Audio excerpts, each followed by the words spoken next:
नमस्कार, स्वागत तुमचं माझ्या यूट्यूब चॅनलवरती। तर आजची रेसिपी आहे अख्खा मसूर।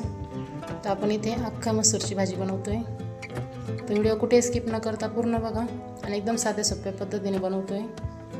तर रेसिपीला सुरुवात करूया। तुम्ही माझ्या चॅनलला अजून सबस्क्राइब केलं नसेल तर प्लीज सबस्क्राइब करा। चला तर मग रेसिपीला सुरुवात करूया।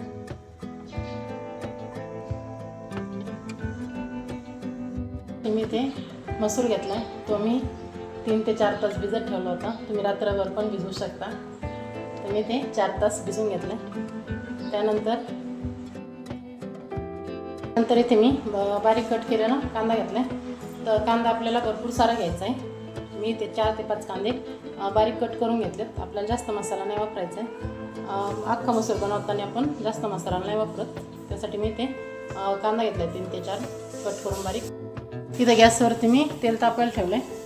त्यानंतर आपण बारीक कट केलेला कांदा याच्यामध्ये परतून घ्यायचा। आपल्याला कांदा छान असा लालसर होईपर्यंत परतून घ्यायचा आहे।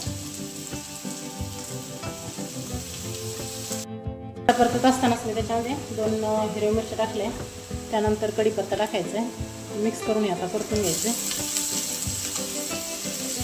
छान असा लालसर कांदा परतायचा आहे। अख्खा मसूर बनवताना कधी पण कांदा जास्तच टाकायचा आहे, म्हणजे चव छान येते। त्यामुळे मी कांदा भरपूर असा घातलेला आहे याच्यामध्ये।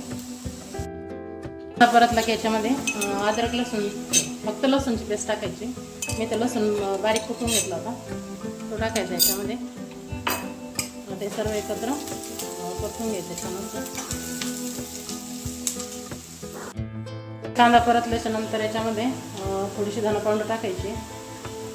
इथे मी अर्धा चम्मच धना पावडर टाकते। त्यानंतर लाल तिखट टाकायचं याच्यामध्ये। तर मी इथे कुठलेही मसाले नाही वापरते। जेव्हा आपण अख्खा मसूर बनवतो तेव्हा कुठलेही मसाले वापरत नाही आपण जास्त। त्यानंतर याच्यामध्ये हळद टाकायची। आता हे सर्व परतून घ्यायचे। तर हे परतल्याच्या नंतर याच्यामध्ये आपण जो मसूर भिजवला होता तो याच्यामध्ये टाकून घ्यायचा। याच्यामध्ये शिजण्यासाठी आपण पाणी ॲड करू याच्यामध्ये आणि छान असं मंद आचेवर शिजून घ्यायचं आपल्याला हा मसूर। त्याच्यामध्ये कुठलाही खडा मसाला नाही वापरते। तर याप्रमाणे बनवायचं आहे। आता छान असं मंद आचेवर शिजून घ्यायचं आहे। त्यानंतर आपण याच्यावरती तडका देऊन घेऊ। त्यानंतर याच्यामध्ये चवीप्रमाणे मीठ टाकायचं आहे।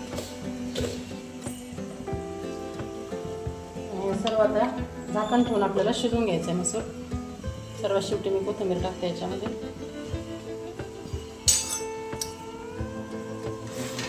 याच्यामध्ये काहीच ॲड करायचं नाही आपल्याला। आता हे कमी गॅसवरती आपण शिजून घेऊ झाकण ठेवून। याच्यावरती झाकण ठेवायचं आणि शिजून घ्यायचं।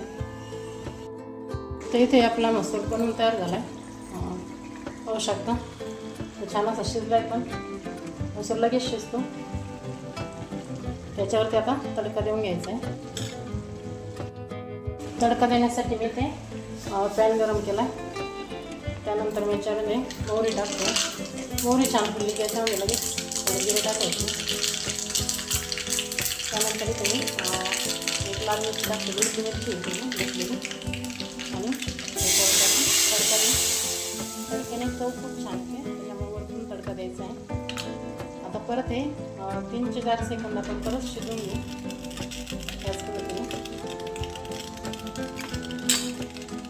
तर इथे आपली भाजी बनवून तयार झाली। अख्खा मसूर पाहू शकता, एकदम परफेक्ट असा अख्खा मसूर झाला आहे। एकदम कमी साहित्यामध्ये, कुठलाही जास्त मसाला न वापरता एकदम झटपट तयार होतो। या पद्धतीने नक्की करा। तर इथं आपली भाजी बनवून तयार झाली। तर गॅस बंद करायचा आहे आपल्याला इथे। रेसिपी आवडल्यास नक्की लाईक करा, कमेंट करा आणि शेअर करा। धन्यवाद।